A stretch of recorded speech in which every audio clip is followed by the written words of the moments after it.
Aujourd'hui, je vous amène avec moi dans Histoire de kiné pour rencontrer une kiné spécialisée en dermatofonctionnel. Allez, venez, suivez-moi. Est-ce que petite, tu voulais être kiné ? Toute petite, je disais toujours à ma mère que je voulais être chanteuse. Ma mère me disait, écoute, tu verras plus tard. En effet, plus tard, j'ai vu que je savais pas du tout chanter. Quel métier j'allais faire plus tard, un métier que j'avais envie de garder toute ma vie, où chaque jour est différent, où on rencontre des gens et où surtout on a un impact positif. Petite, j'avais voulu aider les autres, me rendre utile. Mon père, il est pompier, donc je l'ai toujours vu aider les autres au quotidien. Pourquoi pas faire un métier qui a du sens aussi. Je me suis intéressée petit à petit au corps humain, à l'anatomie. Kiné, c'est quand même être un peu magicien avec ses deux mains. On aide les gens instantanément.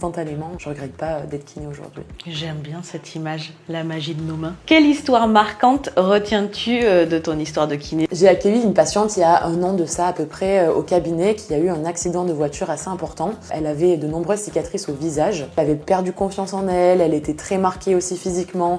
Elle n'osait plus trop sortir, il y a plein de choses qu'elle s'interdisait de faire au quotidien. Et on a travaillé avec le cellu notamment, puisqu'il y avait des cicatrices qui étaient plus fines et où il fallait avoir plus de précision pour assouplir les tissus, redonner de la mobilité au tissu du visage aussi, d'estomper ses cicatrices afin que sa vie redevienne un peu plus douce. Elle m'a dit des mots qui m'ont énormément touchée puisque grâce à moi, elle a retrouvé confiance en elle.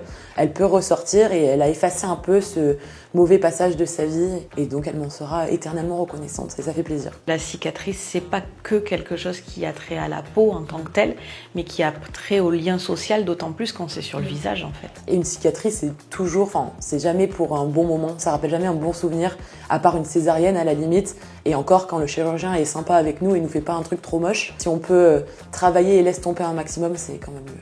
Qu'est-ce que le cellu M6 a changé dans ta pratique ? C'est vrai que cette grosse machine, elle fait peur aux patients, mais moi je leur explique que ça donne plus de fonctionnalité à ma main, que grâce à cette machine, je vais pouvoir aller plus en profondeur, je vais pouvoir faire plus de choses, plus de techniques. Ça m'a aidé dans de nombreux cas. Moi j'utilise avec beaucoup de lipœdème avant une opération ou après en post-op vraiment un peu plus lointain pour redonner, réharmoniser tous les tissus du corps.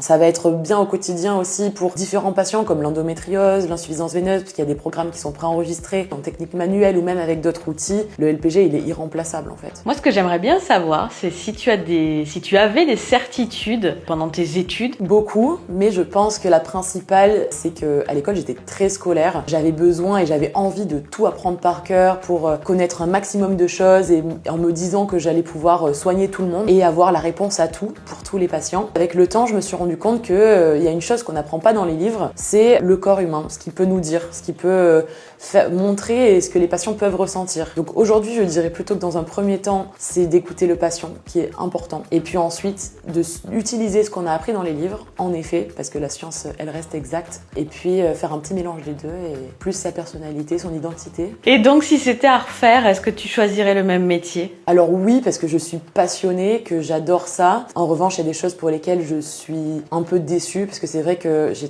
pu travailler dans un autre pays qui est frontalier, où je vois vraiment la différence entre la reconnaissance déjà des patients envers nos métiers et ce qu'on vaut, mais aussi de l'État en quelque sorte, enfin du système qui nous met pas trop à notre avantage aujourd'hui, nous les kinés, alors que sans nous, je pense que on irait tous un peu plus mal. Et puis le système, il nous pousse quand même à se diriger vers le hands-off. C'est vrai que les kinés, ils sont poussés à prendre plusieurs patients en même temps parce que c'est pas vraiment parce que le kiné, il veut rentabiliser. Parce qu'en fait, en prenant même 3 patients ou 2 patients en même temps, on rentabilise pas tant que ça, faut être honnête. Tout à fait. Il faut trouver l'équilibre entre nos mains, comme tu as dit, la magie de nos mains, toucher les gens, leur apporter du bien-être avec nos mains et après les remettre en mouvement, les remettre en actif. Merci beaucoup pour ton temps. De rien, avec plaisir. Cette histoire de kiné t'a plu, n'hésite pas à t'abonner au compte LPG Médical pour ne pas rater les prochains.